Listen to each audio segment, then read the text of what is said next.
Des dizaines de bâtiments vacants. Ce sont des immeubles fantômes de l'arrondissement Ville-Marie, des magasins aux vitrines vides, des immeubles abandonnés et des maisons laissées à l'abandon.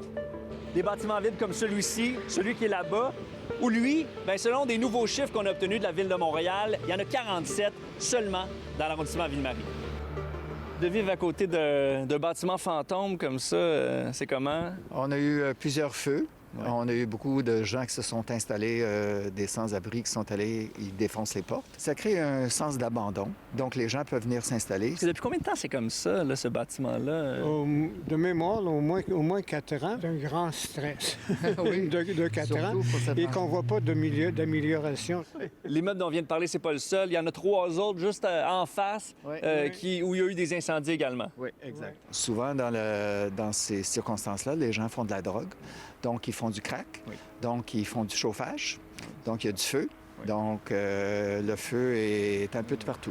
Et des immeubles abandonnés qui ont été la proie des flammes, il y en a eu plusieurs au cours de la dernière année dans les quartiers centraux de Montréal. Et dans plusieurs des cas, des squatteurs qui se sont introduits par effraction sont suspectés.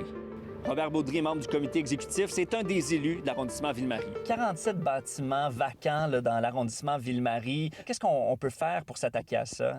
On travaille sur une réglementation aussi pour être plus sévère au niveau des bâtiments laissés vacants et en décrépitude. C'est d'être beaucoup plus exigeant, que rapidement on puisse le réaffecter aussi pour que on évite ces enjeux-là de sentiments d'insécurité. Rue Saint-Denis, rue Sainte-Catherine, c'est quoi vos plans pour ces deux artères-là importantes? L'activité commerciale, on est en mutation, hein.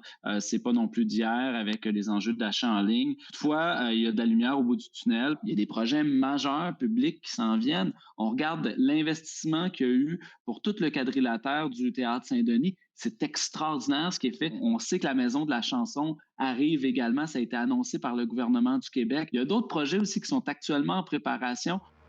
Autant de bâtiments vides autour de la place Émilie-Gamelin, ça peut surprendre, alors que quotidiennement, des dizaines de milliers d'étudiants fréquentent le secteur et qu'on y trouve la station de métro la plus fréquentée de Montréal. Il y a cette impression quand même que dans la rue Sainte-Catherine, ce secteur-ci, il y a beaucoup de dévitalisation. Vous avez raison. En fait, c'est une idée que les gens ont qu'en ce moment, tout va mal dans le village. Il y a plein de locaux vacants. Mais en fait, on a un taux de vacances qui est plus bas qu'il n'a jamais été. En fait, on a un taux d'occupation de 86 %. Donc, vous dites aux gens, accrochez-vous quand même, là. Aux gens du secteur qui sont un peu découragés de voir quelques commerces vides quand même, accrochez-vous. Bien, c'est sûr que le village est en grande transformation. On le voit avec les projets immobiliers qui sont en train de se développer et ceux aussi qui vont se développer dans les prochaines années. Il y a les grands travaux aussi de la rue Sainte-Catherine qui vont venir changer radicalement le paysage de la rue Sainte-Catherine et du village. Avant cette transformation-là, on peut évidemment sentir cette instabilité-là, mais c'est pour le mieux. Le village, il va être vraiment plus beau dans quelques années.